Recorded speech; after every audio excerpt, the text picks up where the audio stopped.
Dear friends, दिसंबर 2020 का जो अभी एग्ज़ाम हुआ है आपका गृह विज्ञान का, इसका सॉल्यूशन देखेंगे इस वीडियो में।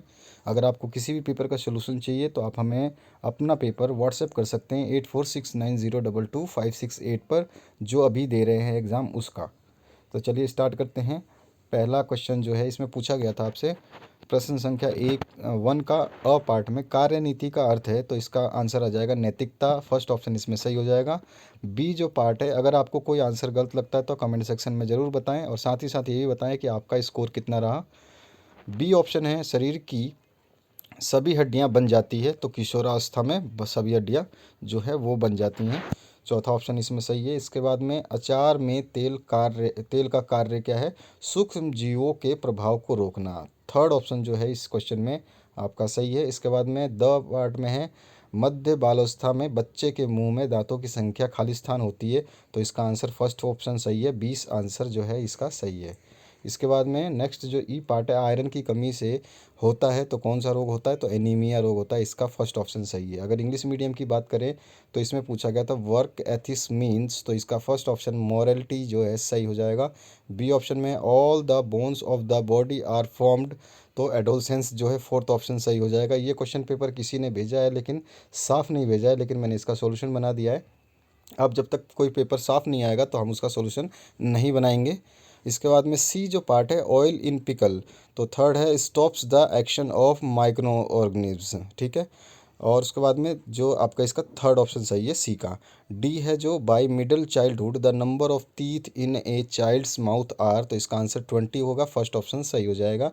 ई पार्ट में डेफिशिएंसी ऑफ आयरन कॉजेस, तो इसमें आंसर आ जाएगा एनीमिया। फर्स्ट ऑप्शन सही होगा। इसके बाद आ जाइए रिक्त स्थानों की पूर्ति करनी है, तो पहला जो है गृह विज्ञान के क्षेत्र में रोजगार अवसर वेतन रोजगार और स्वरोजगार दोनों हैं, अथवा अगर आप ये दोनों नहीं भरना चाहते तो ऑप्शन आप दूसरा ही भर सकते थे, लड़कों और लड़कियां दोनों हैं, ठीक है, यहाँ पर आप भर सकते हैं। ब में ऊर्जा सितारा आपको भरना था, चिन्ह वाले ऊर्जा सितारा, यानी कि जो आपके ऊर्जा सितारा का मतलब एनर्जी स्टार जिसको बोलते हैं हम, चिन्ह वाले उत्पादों से ऊर्जा की बचत की गारंटी दी जाती है। आप देखिएगा कभी भी ऐसे एनर्जी सेविंग के नाम से स्टार बना हुआ होता है प्रोडक्ट के ऊपर। स है जो ऊन पशु तंतु है जो भेड़ से प्राप्त होता है। उसके बाद में द है मानसिक कार्य संपन्न करने में सर्वाधिक ऊर्जा लगती है, और कैल्शियम हड्डियों के लिए आवश्यक है। ये हिंदी मीडियम के लिए, नीचे है इंग्लिश मीडियम के लिए। Job opportunities in the field of home science are available for both boys, यानी कि बॉयज़ एंड गर्ल्स लिख सकते थे, या ये नहीं लिख करके आप paid employed and self employed भी लिख सकते थे। दोनों में से आपका कोई भी ऑप्शन सही हो जाता। इसके बाद में बी ऑप्शन पूछा गया है energy saving is guaranteed by using product bearing the energy mark, यानी एनर्जी स्टार मार्क जो है उसके ऊपर होता है। इसके बाद में wool is a animal fibre obtained from sheep. इसके बाद में डी ऑप्शन है mental work requires the maximum amount of energy to be completed, और ई है calcium is necessary for bones. तो ये सारे ऑप्शंस आपके सही हो गए होंगे। अब आ जाइए क्वेश्चन नंबर 3 पे। आपके प्रीवियस ईयर के क्वेश्चन पेपर्स में से ज़्यादा क्वेश्चंस आ रहे हैं तो उनको ज़रूर पढ़िए। यहाँ पे क्वेश्चन नंबर 3 जो है इसमें पूछा गया एक वाक्य में उत्तर दीजिए। तो सबसे पहला क्वेश्चन जो है आपका आय प्रबंधन क्या है? तो व्हाट इज़ इनकम मैनेजमेंट, तो इसका आंसर हमने लिख रखा है थर्ड का ए। तो income management is a tool that helps people budget their welfare payments. तो इनकम बजट मनुष्य को अपने साधन जुटाने में हेल्प करता है, ठीक है, उस अपने सही साधन जुटाने में जो है मदद करता है। बी है सूत की परिभाषा लिखिए। तो यानी सूत जो होता है यार्न बोलते हैं उसको, तो write the definition of yarn. तो yarn is a long continuous length of interlocked fibres. तो जो है सूत लंबा, बहुत ही लंबा और लंबा इंटरलॉक फाइबर्स होता है, यानी फाइबर मतलब तंतु, तंतुओं से मिला हुआ एक लंबा जो रस्सी है उसको जो है हम सूत बोलते हैं। उसके बाद में सी ऑप्शन निवेश क्या है? What is investment? तो an investment is an asset और item acquired with the goal of generating income और अप्रिसिएशन। इन्वेस्टमेंट वो चीज़ है जिससे हम जिसके लिए हम जिसको हम इसलिए करते हैं ताकि उससे हमें बाद में कुछ ना कुछ आपका जो है इच्छा पूर्ति हो सके, और जो है आप उसको कभी भी जो है आपको वो फ़ायदा या लाभ दे सके, बस वो इन्वेस्टमेंट कहलाता है। उसके बाद में डी है व्हाट आर माइक्रो न्यूट्रिएंट्स यानी कि सूक्ष्म पोषक तत्व किसे कहते हैं? तो micro nutrients are the elements required by us in a small quantity like iron, cobalt, chromium, iodine, copper, zinc, ये सब होते हैं माइक्रो न्यूट्रिएंट्स जो है उसको बहुत ही कम मात्रा में हमें जो है चाहिए होता है। तो इनकी जो क्वांटिटीज़ हैं उनमें कौन कौन से आते हैं ये भी नाम हमने लिख दिया। ई ऑप्शन जो है आपका खाद्य परिरक्षण क्या है, यानी व्हाट इज़ फूड प्रिवेंशन, तो प्रिजर्वेशन, तो इसका आंसर हो जाएगा food preservation is the process of treating and handling food in such a way to stop spoilage, यानी कि फूड को खाद्य परीक्षण का अर्थ ये होता है कि खाद्य पदार्थों को खराब होने से बचाना। ठीक है, ये ऑप्शन हो गया। तीसरे के सारे आंसर्स हो गए। अब आ जाइए नेक्स्ट क्वेश्चन पे। सही जोड़ियां बनानी है तो यहाँ पे हमने मैच कर दिए हैं। आयोडीन की कमी से जो है आपका मतलब आयोडीन जो होता है वो गोइटर रोग होता है, थर्ड ऑप्शन इससे मैच हो जाएगा।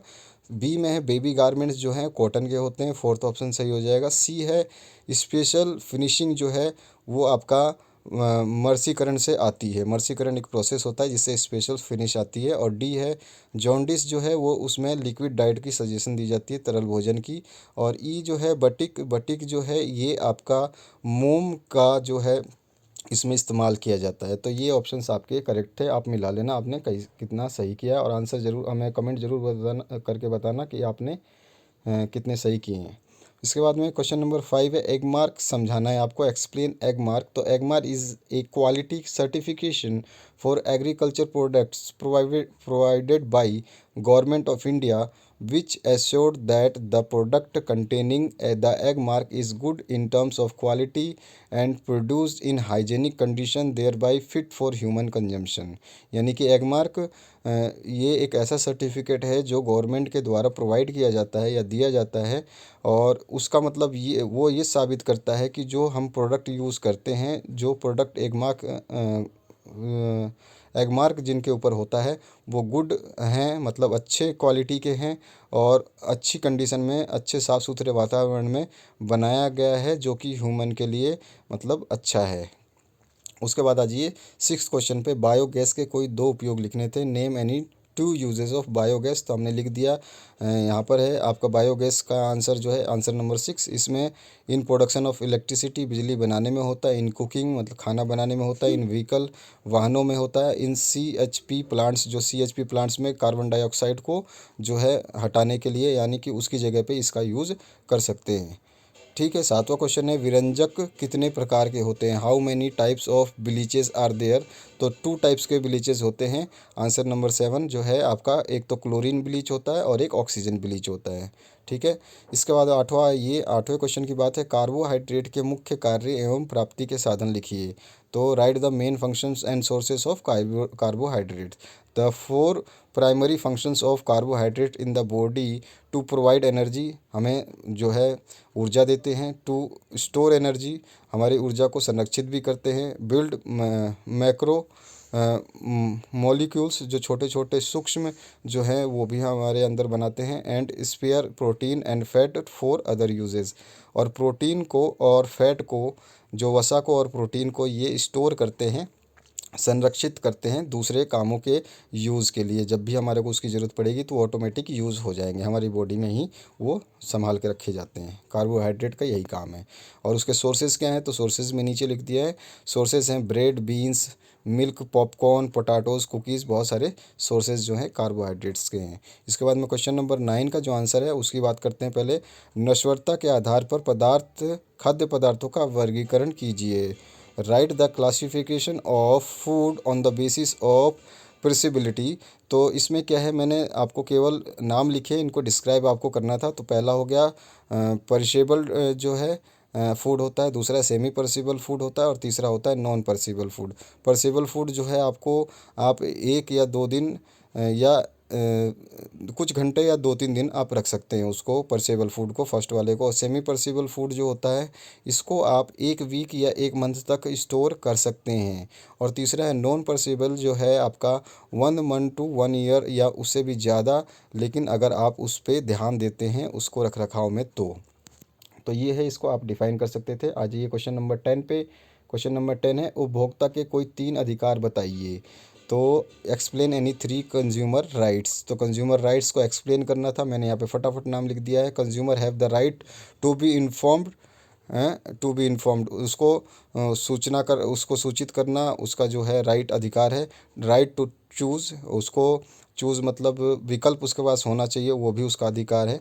और द राइट टू सेफ्टी मतलब आपका जो है बचाव, जो सेफ्टी है उसका भी उसको अधिकार है। और the right to be heard, उसको उपभोक्ता को सुना जाना उसका भी अधिकार है।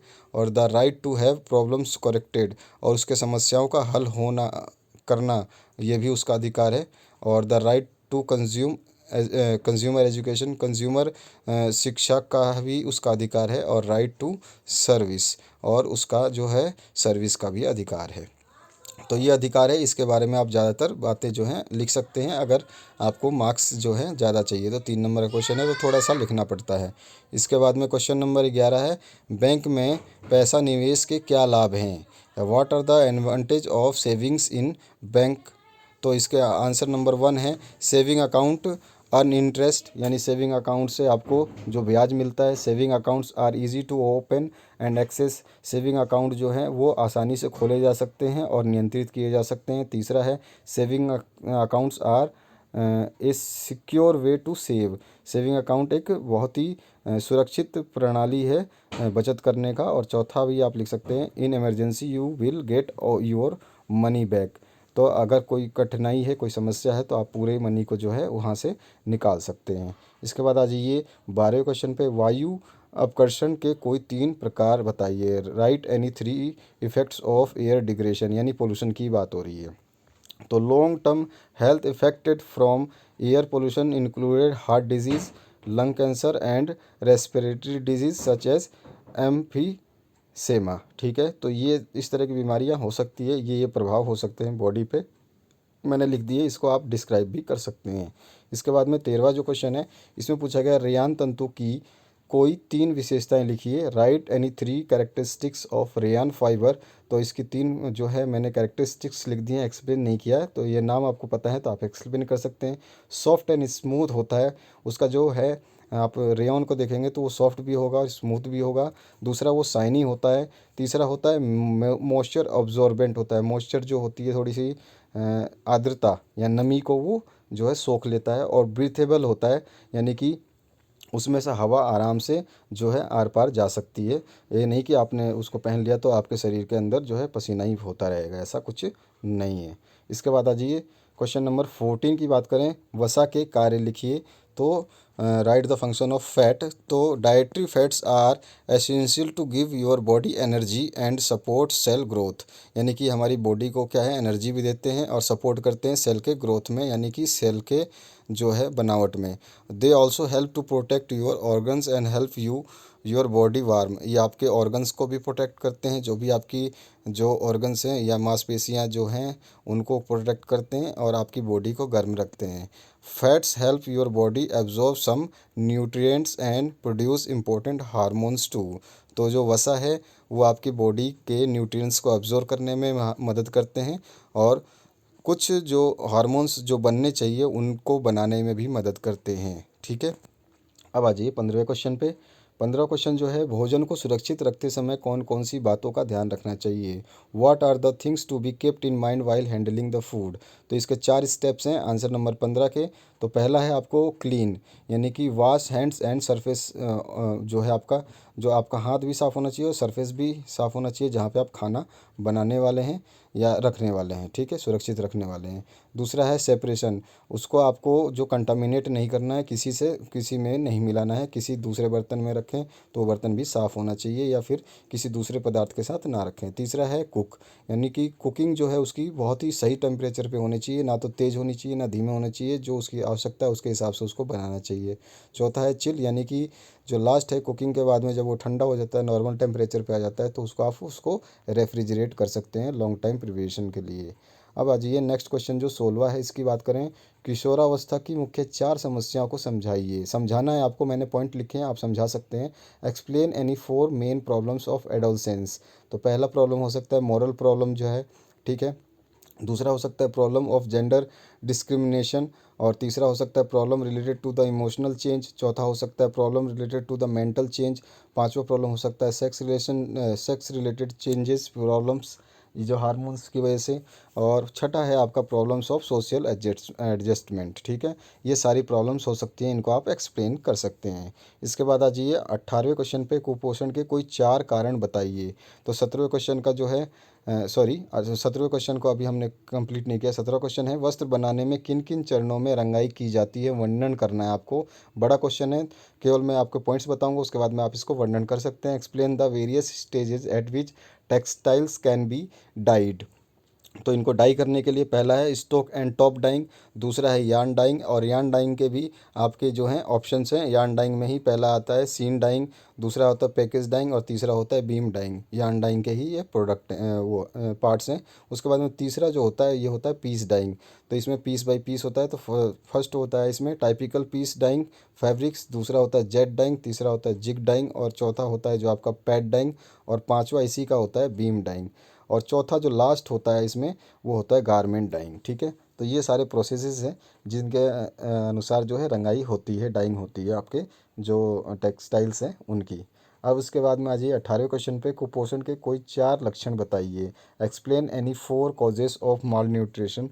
तो कौन कौन से कॉजेस हो सकते हैं, पहला है उसी के नीचे लिखा है आंसर मैंने 18वां, ए लो इनटेक ऑफ फूड, यानी कम खाना लेने से जो है कुपोषण हो सकता है। मेंटल हेल्थ कंडीशन, अगर आपकी दिमागी समस्या है आपकी तो भी आपको जो है माल न्यूट्रिशन हो सकता है। तीसरा है सोशल एंड मोबिलिटी प्रॉब्लम्स, जो कि आप जैसे कि सपोज़ करिए कि आप जाना सोचते हैं कि नहीं यार कोई बात नहीं, बाद में खा लेंगे या फिर देखेंगे, तो उसमें भी प्रॉब्लम होती है, आप नहीं खा पाते हैं, तो भी आपको माल न्यूट्रिशन हो सकता है। चौथा है digestive disorder and stomach conditions, यानी कि आपका जो पाचन क्षमता है और आपकी पेट की जो स्थिति है अगर वो भी ख़राब है तो आपको माल न्यूट्रिशन हो सकता है, क्योंकि वो जो है आपके जो मेन न्यूट्रिएंट्स हैं उनको अब्जॉर्ब नहीं करेगी बॉडी। और पांचवा है अल्कोहल यूज डिसऑर्डर, तो इससे भी आपका माल न्यूट्रिशन हो सकता है। अब आ जाइए नेक्स्ट जो क्वेश्चन है 20वां, इसकी बात करें 19वां, इसका जो 18वां आपका हो गया। 18वें के बाद में हम 19वें क्वेश्चन की बात करते हैं। पहले 19वां जो पार्ट बी की, तो पार्ट बी में 19वां क्वेश्चन पूछा गया है जो है आपका व्हाट इज़ क्लिनिकल एग्जामिनेशन। तो आपका है नैदानिक निरीक्षण क्या है। तो इसका 19वें का आंसर जो है हमने सामने लिखा है, in clinical examination A medical person exam examines a patient for any possible medical sign or symptoms of medical condition। जो है वैधानिक इस निरीक्षण में एक डॉक्टर जो है जो आपका एक पेशेंट को निरीक्षण करता है, और निरीक्षण के दौरान वो ये पॉसिबिलिटी चेक करता है कि कोई जो है मेडिकल यानी कि कोई आपको जो शारीरिक परेशानी या फिर कोई मेडिकल कंडीशन में दिक्कत तो नहीं है आपकी। ये सब चीज़ें जो है आता है निरीक्षण में। इसका मतलब 20वां जो क्वेश्चन है इसमें पूछा अच्छे स्वास्थ्य के लक्षण लिखिए, what are the symptoms of good health. तो इसका आंसर सबसे ऊपर लिखा है, ये देखिए 20वें नंबर का। तो सबसे पहले अगर आप अच्छे हैं तो आपको क्या क्या मतलब आपको सिम्टम्स दिखेंगे। तो सबसे पहला आप अगर अच्छा स्वास्थ्य है आपका, तो you eat when you are hungry and stop when you are full. आप जब खाना खाएंगे, जब आपको भूख लगेगी तो आप खाना खाएंगे, और जब पेट भर जाएगा तो आप खाना बंद कर देंगे। पहला ये अच्छी निशानी है। दूसरा है you are eating a variety diet rich in full foods, आप विभिन्न प्रकार के अच्छे फूड्स जो हैं आप खाते हैं, तो भी आपका जो है सिम्टम है गुड हेल्थ का। तीसरा है यू आर ईटिंग एनफ, तो आप जो है पर्याप्त खाना खाते हैं, तो कम नहीं खाते हैं, ज़्यादा भी नहीं खाते हैं, जितनी ज़रूरत है उतना खाते हैं, तो वो भी सिम्टम है आपके गुड हेल्थ का। चौथा है you can wake up without an alarm, अगर आप सुबह जल्दी उठते हैं बिना किसी अलार्म वगैरह के तो भी आपकी हेल्थ कंडीशन अच्छी है। पांचवा है आपका you are not falling asleep too quickly, ये नहीं कि आप बेड पे गिरते ही सो जाएं, तो आप जो है सोने का समय जो है आपका सही है, नियमित है, तो भी आपका जो है ये गुड हेल्थ का सिम्टम है। और छठा जो क्वेश्चन आंसर है इसमें, you have the energy to do the things you to want, तो आप जो भी काम करना चाहते हैं, अगर इतनी आपकी एनर्जी सही है, आपकी हेल्थ सही है, तो उसको तुरंत कर देते हैं बिना किसी आलस के। तो ये सब चीज़ें जो हैं आपके गुड हेल्थ को इंडिकेट करती हैं। इसके बाद में 21वां क्वेश्चन है, मरासमस के लक्षण आपको बताना है। Right the symptoms of marasmus. तो इसका जो है 21वें का आंसर यहाँ लिखा हुआ है, the symptoms of marasmus are, weight loss हो जाता है, वज़न में कमी हो जाती है, डिहाइड्रेशन हो जाता है यानी कि पानी, आपका शरीर में पानी की कमी हो जाती है, और क्रॉनिकल डायरिया, डायरिया भी हो जाता है। उसके बाद में आपका स्टोमक श्रिंकेज यानी पेट भी सिकुड़ना चालू हो जाता है। इसके बाद में 22वें क्वेश्चन की बात करें तो पोषण शिक्षा प्रदान करने के कोई 4 कारण बताइए। Write any 4 reasons for imparting nutrition education. तो इसके लिए ज़रूरी ये क्या है, लोगों को बताना कि आपको जो अगर न्यूट्रिशन नहीं लेंगे तो बहुत सारी प्रॉब्लम्स हो जाएंगी। तो इनके आंसर्स देखिए 22वें के क्या क्या हैं। तो to tell the people about the problems arising due to lack of nutritions like below. तो उनको अगर हमें ये बताना है तो हमारे को ये जो है एजुकेशन देनी पड़ेगी कि हमारा जो ओवरवेट हो जाता है, हम मोटापे के शिकार हो जाते हैं, टूथ डिके हो सकता है, दांतों में प्रॉब्लम हो सकती है, टूटना शुरू हो सकते हैं, हाई ब्लड प्रेशर हो सकता है, हाई कोलेस्ट्रॉल हो सकता है, और heart disease and heart attack भी हो सकता है, स्ट्रोक्स हो सकते हैं, और इसके बाद में टाइप 2 डिजीज़ जो होती हैं वो भी हो सकती हैं, ऑस्टियोपोरोसिस हो सकता है, आपको सम कैंसर्स टाइप की बीमारी हो सकती हैं, डिप्रेशन के शिकार हो सकते हैं, और ईटिंग डिसऑर्डर भी हो सकता है, अच्छे से खाना नहीं खा सकते। तो ये सारी चीज़ें जो हैं 22वें क्वेश्चन के आंसर हैं, जिसमें मारसमस के आपके जो 22वें क्वेश्चन में पोषण शिक्षा प्रदान करने के लिए कारण जो है, हमें यही कारण है जिसकी वजह से हमें पोषण शिक्षा प्रदान करना चाहिए। अब इसके बाद आ जाइए 23वें क्वेश्चन पे, आप किस प्रकार मोटापे पर नियंत्रण करेंगे, समझाइए। How will you control obesity, explain in brief. तो इसका जो आंसर है, मैंने केवल शॉर्ट में इसके पॉइंट्स डाल दिए, इस पॉइंट्स को आप एक्सप्लेन कर सकते हैं। 23वें के नंबर का जो आंसर है आपके सामने है। सबसे पहले डेली एक्सरसाइज करना ज़रूरी है, उसके बाद हेल्दी डाइट होना ज़रूरी है, तभी आप मोटापे को कंट्रोल कर पाएंगे। और एक लॉन्ग टर्म जो कमिटमेंट होना चाहिए अपने आप को देख करके कि आप क्या खाना खा रहे हैं और क्या पी रहे हैं। अगर आप इस चीज़ों पर ध्यान रखते हैं कि आपको ये खाना है ये नहीं खाना है, तो भी आप कंट्रोल कर सकते हैं मोटापे को। और उसके बाद में जो मैंने बताया था स्टार्टिंग में ही, डेली एक्सरसाइज, तो आप उसको फॉलो ज़रूर करें। इसके बाद आ जाइए नेक्स्ट क्वेश्चन पे, जो है आपका सेक्शन बी में जो इलेक्टिव है आपका वैकल्पिक भाग बी, उसका 19वें क्वेश्चन की बात करते हैं। तो खेल केंद्र क्या है, व्हाट इज़ प्ले सेंटर। तो प्ले सेंटर क्या है, a regular meeting of small children, यानी छोटे बच्चों का मीटिंग अरेंज किया जाता है उनके पेरेंट्स के द्वारा और वेलफेयर एजेंसीज के द्वारा, जो उनको अपॉर्चुनिटीज़ देती हैं, जो सुपरवाइज क्रिएटिव प्ले। तो मतलब अच्छे बढ़िया से वो खेलने के लिए उनका एक वातावरण तैयार होता है जिसमें वो खेलें और सीखें। खेल खेल में बदमाशी ना करें, खेलने से सीखें। ये होता है प्ले सेंटर। उसके बाद में 20वां क्वेश्चन है, खेल केंद्र में शिक्षक के क्या उत्तरदायित्व हैं। What are the responsibilities of play centre teacher. तो इसका आंसर जो हमने लिख रखा है यहाँ पे देख लीजिए। 20वें का answer, establish the enforce rules of behaviour for children in their classroom. उनके क्लासरूम में जो है उनके बिहेवियर यानी कि उनको जो बात करने की तमीज़ वगैरह जो सिखाते हैं उसको हम अच्छे से प्रोवाइड करा सकते हैं। Provide basic needs of for children, उनकी जो आधारभूत इच्छाएं हैं उनको वहाँ पे पूरा करना। Provide tools and resources for children to use and explore during the learning and play activities. उनको जो जो सामान चाहिए उन चीज़ों को अवेलेबल कराना भी एक उत्तरदायित्व है। Adapt teaching method and material to meet the interest and learning styles of children. तो जो बच्चों को पसंद है उस टाइप के मेथड्स का और मटेरियल्स का यूज़ करना चाहिए। ये सब जो है रिस्पॉन्सिबिलिटी है एक टीचर की प्ले सेंटर में। इसके बाद में नेक्स्ट जो क्वेश्चन 21वां, खेल केंद्रक में अंदर के खेल उपकरणों के नाम लिखने हैं। Right the names of indoor play equipment in play centre. तो प्ले सेंटर में इक्विपमेंट्स बहुत सारे होते हैं, आप कुछ भी लिख सकते हैं, आप भी जानते हैं बच्चों को क्या क्या पसंद है, तो आप अपने हिसाब से लिख सकते हैं। इसका आंसर 22वां है, खेल केंद्रक में माता पिता को सम्मिलित करने में कोई 4 तरीके जो है वो आपको बताने हैं। Explain 4 ways to involve parents in play centre. तो पेरेंट्स के लिए भी हम बच्चों के साथ ऑर्गेनाइज कर सकते हैं कुछ प्रोग्राम, कल्चरल एक्टिविटीज़, जिसके दौरान वो जो हैं शामिल हो सकते हैं। ये सब चीज़ें आपको जो है 4 पॉइंट्स में आपको बताना है। इसके बाद में 23वां जो क्वेश्चन है, खेल केंद्र में आहार कार्यक्रम का आयोजन करते समय किन किन बातों का ध्यान रखना चाहिए? What steps should be followed while organising and conducting a feeding programme in play centre? तो जब आप फीडिंग प्रोग्राम प्ले सेंटर में ऑर्गेनाइज करते हैं तो वहाँ ध्यान रखना चाहिए कि जो आपका खाना है वो आपका प्रॉपर मैनर में प्रॉपर विटामिन्स इंक्लूडेड होना चाहिए, और जो बच्चे हैं उनको खाने का तरीका भी समझाना चाहिए, मुंह बंद करके बताना चाहिए कि कैसे खाते हैं, और सब कुछ इनमें जो है आप लिख सकते हैं। इसके बाद में 19वां क्वेश्चन जो है आपका वैकल्पिक नंबर सी, तो इसकी बात करें तो 19वें क्वेश्चन का है ब्लीच क्या है, व्हाट इज़ ब्लीच? तो ब्लीच का ऑप्शन जो आंसर है ये है, bleach is the generic name for any chemical product which is use industrially और domestically to remove colour from the fabric और फाइबर।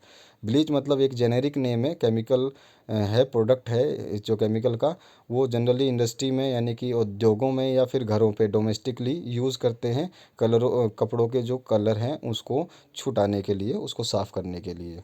इसके बाद में 20वां जो क्वेश्चन है इसमें पूछा गया आपसे, धुलाई की विभिन्न विधियों के नाम बताइए तथा नाजुक व महीन वस्त्रों की धुलाई के लिए आवश्यक विधि को समझाइए। तो आपके 20वें का आंसर जो है, आप वैक्यूमिंग कर सकते हैं, स्क्रैपिंग कर सकते हैं, ब्रशिंग कर सकते हैं, स्पंजिंग कर सकते हैं, और 5वां है ब्लोटिंग कर सकते हैं, 6ठा है फ्लशिंग कर सकते हैं, 7वां फ्रीजिंग कर सकते हैं, 8वां मशीन लॉन्ड्रिंग कर सकते हैं, 9वां हैंड वॉशिंग कर सकते हैं, और 10वां ड्राई क्लीनिंग कर सकते हैं। तो ये सारे ऑप्शन हैं, आप इनमें से कितने भी पॉइंट्स लिख सकते हैं। ज़रूरी नहीं है कि जितने मैंने सभी क्वेश्चंस में आपको पॉइंट्स बताए उतने लिखने ज़रूरी नहीं है, जितने पूछे जाएँ या फिर आपको जितने पता हो उतने लिख करके एक्सप्लेन करना ज़रूरी है। उसके बाद में 21वां जो क्वेश्चन है इसमें पूछा गया है, घुलनशील एवं अघुलनशील नील में अंतर बताइए। What are differences between soluble and insoluble blue? तो इसका मुझे थोड़ा आइडिया नहीं मिला तो मैंने इसको छोड़ दिया। 22वां क्वेश्चन है, रेशम की विशेषताएं लिखिए। तो रेशम की जो है कैरेक्टरिस्टिक्स लिखनी थी आपको सिल्क की, तो इसका आंसर हो जाएगा गुड इंसुलेटर होता है सिल्क जो है। आप कभी भी देखिए सूती कपड़े से किसी गर्म चीज़ को उठाइए या किसी ठंडे चीज़ को पकड़िए तो आपको महसूस नहीं होगा कि आपने गर्म उठाई है या ठंडी उठाई है, क्योंकि वो हीट को ट्रांसफ़र नहीं होने देते। दूसरा है लाइट वेट होते हैं, बहुत ही हल्के होते हैं। और तीसरा है स्मूथ, यानी बहुत ही जो है प्लेन स्मूथ, मतलब क्या कहते हैं, बहुत ही चिकनाई युक्त होते हैं, मतलब ऐसा नहीं है कि आप खुरदरा लगेगा आपको। और चौथा है आपका सॉफ्ट होते हैं, बहुत ही आपके स्किन के लिए वो परफेक्ट होते हैं, बच्चों के स्किन के लिए भी परफेक्ट होते हैं जो है आपका नहीं सॉरी, सॉफ्ट होते हैं मतलब सिल्की होते हैं, आपके स्किन से उतर भी जाते हैं, ये सॉफ्ट इतने होते हैं कि आपके शरीर से ये फिसल जाते हैं। तो इन सब चीज़ों को आपको थोड़ा डिस्क्राइब करना था, ये तो मैंने केवल पॉइंट्स लिखे हैं, इन्हीं पॉइंट्स को डिस्क्राइब कर देना था। इसके बाद में 23वां जो लास्ट क्वेश्चन है, लॉन्ड्री में काम आने वाली अति महत्वपूर्ण सहायक सामग्री की सूची बनाइए। List some of the most important laundry accessories. तो इसमें आपका टब हो गया, बकेट हो गया, डिटर्जेंट सोप्स हो गए आपके, और ब्लीचिंग जो हैं आपके केमिकल्स हो गए, उसके बाद में आपको वॉशिंग मशीन्स हो गए, और बहुत सारे आपके जो चिमटियाँ जो जिससे आप कपड़े सुखाते हैं वो हो गई। तो ये सब चीज़ें आप लिख सकते हैं इन सभी चीज़ों में, उनको एक्सप्लेन भी थोड़ा थोड़ा करना है क्योंकि 4 नंबर का क्वेश्चन है। तो आशा करता हूँ ये आपका होम साइंस का क्वेश्चन पेपर आपको समझ में आ गया होगा। ये क्वेश्चन पेपर मैंने थोड़ी सी मजबूरी में बनाया इसका सोल्यूशन, क्योंकि ये इसका प्रिंट साफ़ नहीं था। अगर हमारे पास प्रिंट साफ़ नहीं आता है पेपर तो हम नहीं बनाते, ताकि बच्चों को कोई दिक्कत ना हो देखने में। Thank you very much for watching this video till the end. अधिक सोल्यूशंस के लिए बने रहें, और अपने क्वेश्चन पेपर्स अगर आप हमें भेजेंगे तो साफ साफ भेजिए, 8469022568 पे आपको सोल्यूशन जो है हम प्रोवाइड कर देंगे। Thank you very much.